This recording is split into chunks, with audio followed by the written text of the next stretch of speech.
things to remember when you're taking off from a campsite or going to the store. This fan is in the ceiling right in front of the refrigerator and the TV here.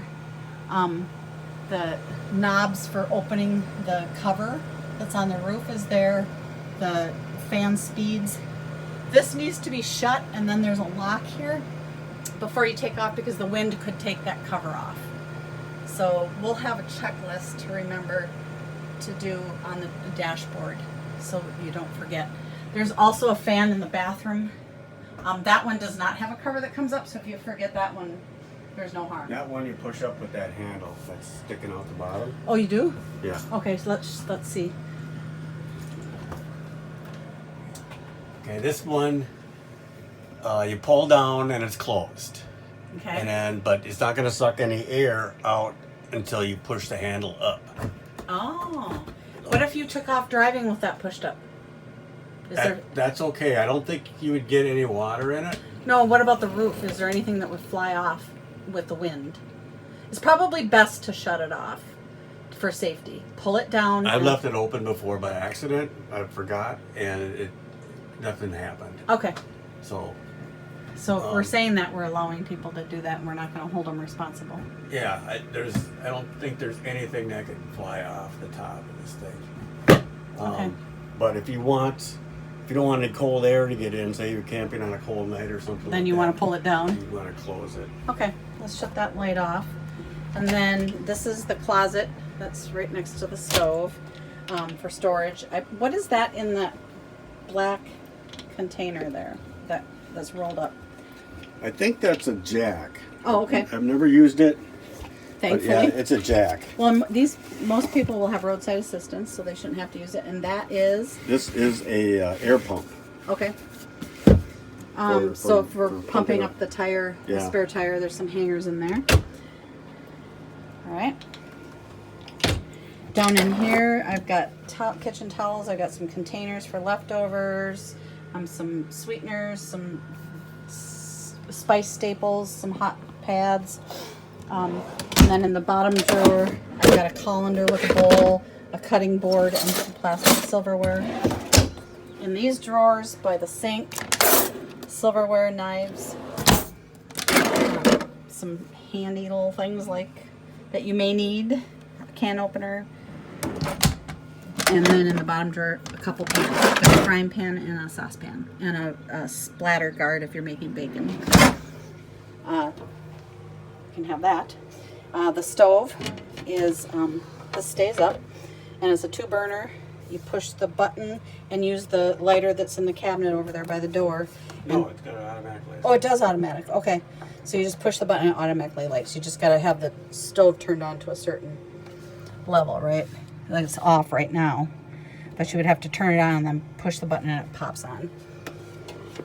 Don't forget to turn it off. Up in this cupboard, it's a push and open.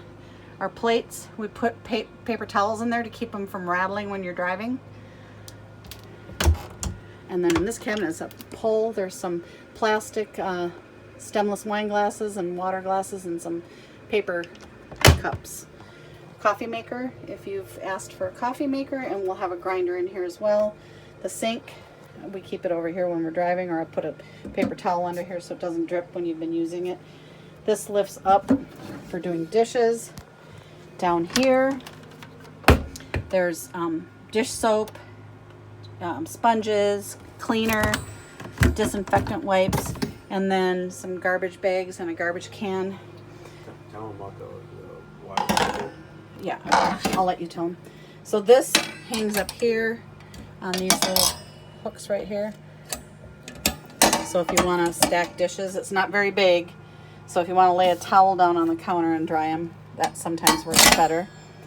I'll pop that off, but you don't want to take off driving with that. It makes a lot of noise. So I'll put that back under there. You can tell them about the filter. Did you shut the thing from draining? No, I don't think I did. But Okay. anyway, this sink has a water filter attached to it. So if you're gonna drink water out of any sink, it'd be this one. and it doesn't have an outside water heater when you hook it up to like city water at a campground. It's got a water filter underneath this sink. Not water heater, water filter. Water you meant. filter. Yeah. It has a water heater, it just doesn't have a water filter if you hook up to the city. So there's a filter hooked up underneath for drinking. And that's it for the sink, right? And then on the side, to give you a little more cupboard space, you just lift that up and lock it, and then there's a pull underneath, under here, where you pull and then it drops back down. And there's outlets everywhere. This outlet down here, we have a little Dyson handheld vac. Right behind it is this brown cover. That's if you need to reset a breaker, that's in there, the breaker reset. The refrigerator runs on LP gas, AC, or auto. And then the settings for cold, coldest. So you can change your temperature settings, you can change your mode. Right now it's on auto because the line is next to auto. If I move it, now it's on AC. No, it's on AC with that. And then LP gas and auto. I don't think you want to run it on LP gas while you're driving, right? I just switch it to auto when I'm driving. Yep. So then it'll automatically switch to So auto will automatically switch to AC when you're plugged in. AC. Yep. And then on and off if you want to shut the fridge on and off. The TV pulls out. You can pull this, you'll hear it make a noise, and then you can swivel it. Then the refrigerator, it's pretty roomy. The freezer is roomier than I expected. I mean, you can fit pizzas in there, a lot of stuff, so it's pretty deep. And then these are just the light switches.